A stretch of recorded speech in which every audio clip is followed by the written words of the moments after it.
Today, I am addressing the drama. I know we've all wanted to talk about the drama. I watched this movie with Dusty recently.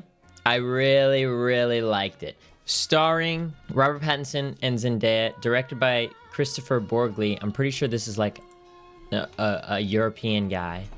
Norwegian. Yeah. Dream Scenario, I hear, is really good. I haven't seen it. I don't have a reference for whether or not this guy makes good movies. But I liked the drama. I really liked the drama. Just from a direction standpoint, it was really good. The way it was edited was really good. They had really interesting cuts and really cool ways to like do callbacks. You know, they would talk about something that happened early in the movie and then they'd cut back to it in a sort of comedic way. It worked really well for the comedy. As the title suggests, it is a drama, but it's kind of a comedy too.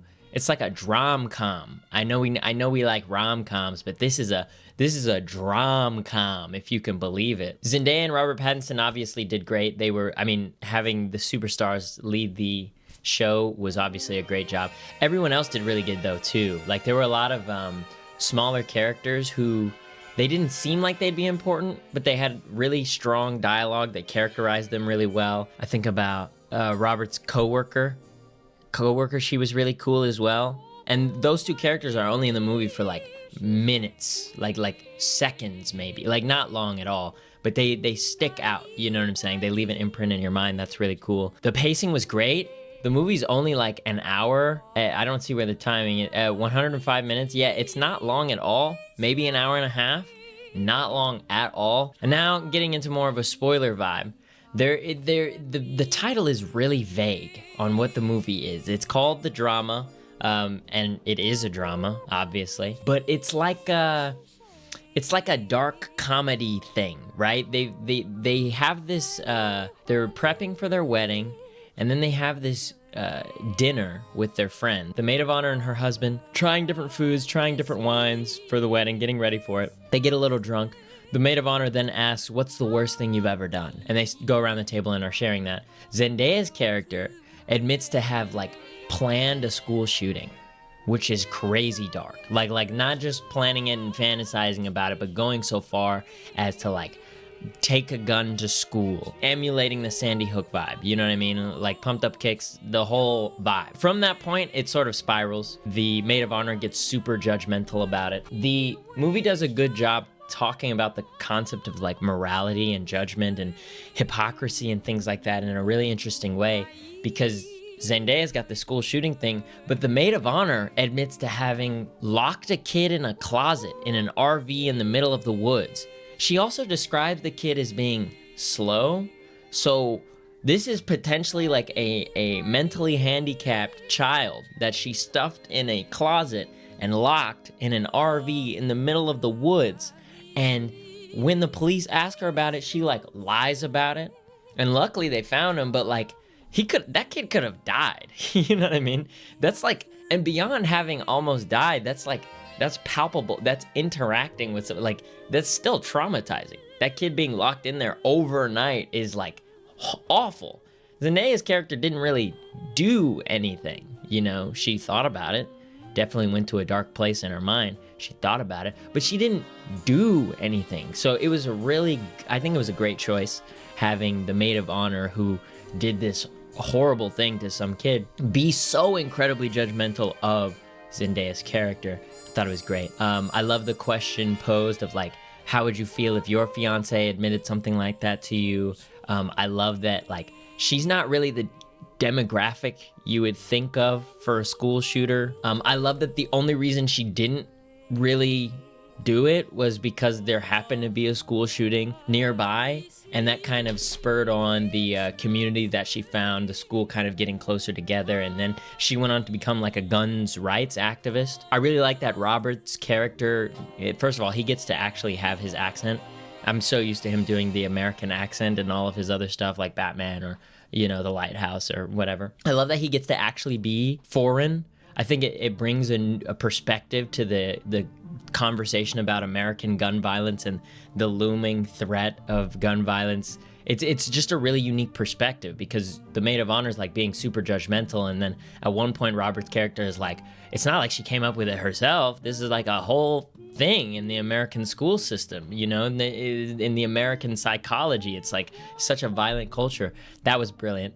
I really enjoyed this movie. I thought it was a great movie. I thought it was a really, really good movie. It was really short. I like the way it culminated into the actual wedding. I like how he was struggling with it.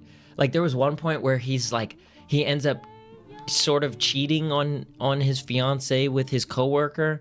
And, you know, there's a lot of ways you could interpret that, but I interpreted it as like he was trying to, in his mind, make it even, if that makes sense. Like, it's like, oh, like, what is it like to do so? Like, he was really struggling. It's like, oh, because he loved her, and it's hard to explain. You just gotta watch it. It's really good. They're doing the wedding, and there's like a gunshot that goes off, except it's not a gunshot. It's like the cables of it's so perfect. This is like, to me, this is a perfect movie. I thought it was great. I thought it did everything it set out to do really well. I really enjoyed the themes. The theater experience was great.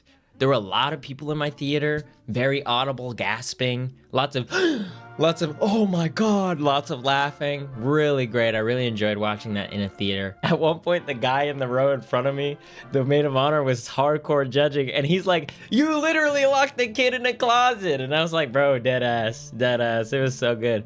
Really enjoyed that.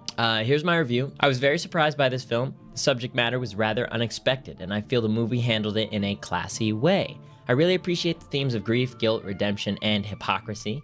Zendaya and Pattinson are absolutely charming, and I appreciate just how much these characters love each other, and I appreciate the lengths the film goes to express those ideas. The cinematography was great, the editing matched it, the sense of humor helped a lot with balancing the more intense parts, the structure was great, it was theatrical, it was like a stage play. There weren't that many sets, very focused story, and then the theater experience was great. The drama was great. I gave it a 5 stars. I'm easy to please. I didn't have any issues with it.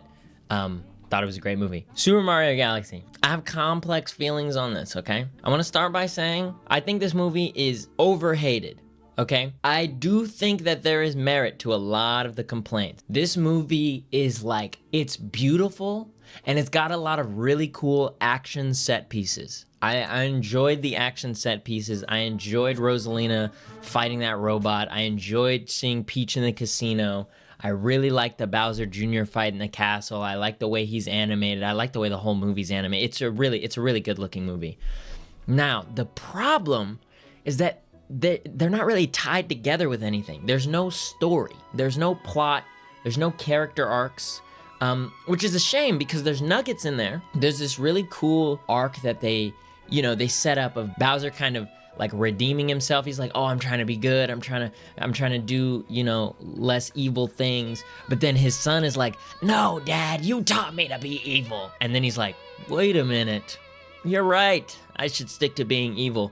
That's kind of a fun idea. It's like Bowser like trying to be good and then by the end being like, nah, never mind. I'm gonna stay. It's more important to me to be a good father than to be a good guy. That's an interesting thing that they didn't really do it. They didn't really do it all the way. It was kind of whatever, I just didn't really like how there was no plot.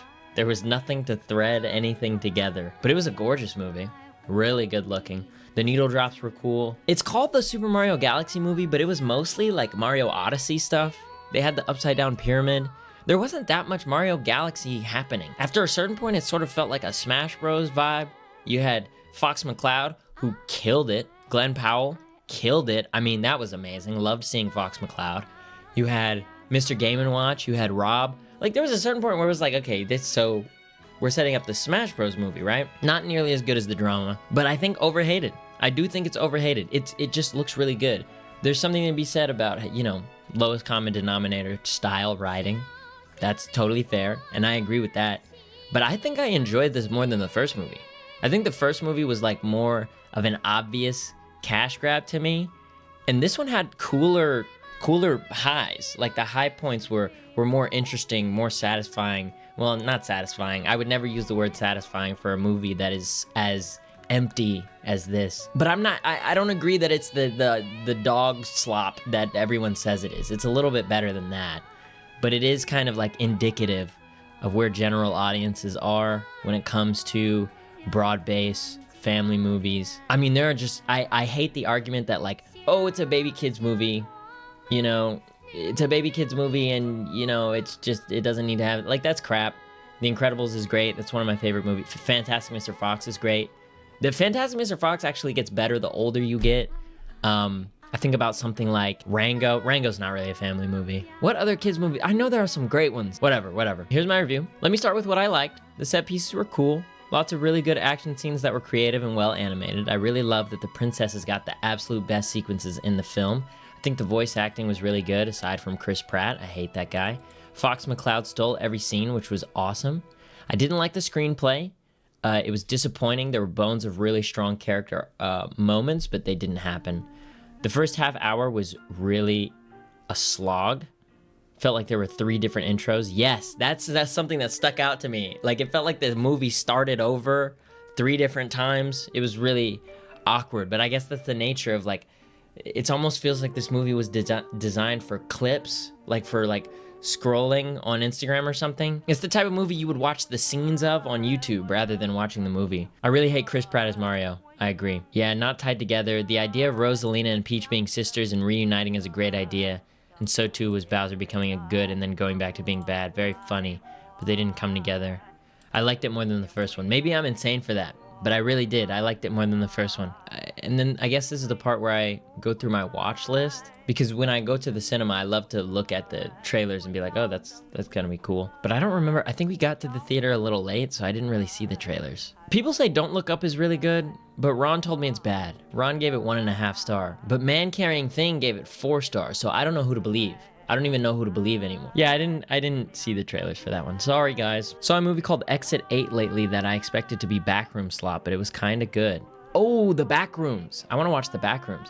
Isn't Exit 8 like a video game thing? I recognize this game. I saw someone do a speed run of it where they're like walking down a hall and then like he'll be like, oh, got it, and then turn around and walk down a different hall, and then I don't know. Man trapped in an endless, sterile subway sets out to find Exit 8. The rules of his quest are simple. Do not overlook anything out of the ordinary. If you discover an anomaly, turn back immediately. If you don't, carry on.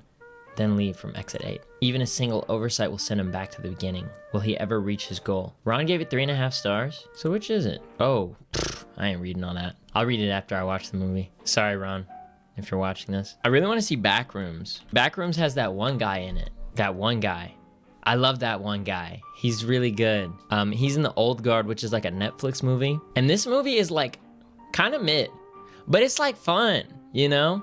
It's like a bunch of people who, they're like, if you've seen Invincible, it's like The Immortal. They're all The Immortal. And they've been around for like thousands of years. And there's one guy who's like obsessed with them. And there's like a chart, you know, in the climax of the movie, there's like a chart that shows all these events through history that were like prevented, or people who were saved, and or like some really important person who was saved by, I don't know. The premise is cool, but again, it's a Netflix movie, so don't get too hype. It's a little woke. I guess he is in Doctor Strange, right? He's the guy who's like, oh, you fucked up the natural order. This guy's in like mediocre movies, dude. Not a good look.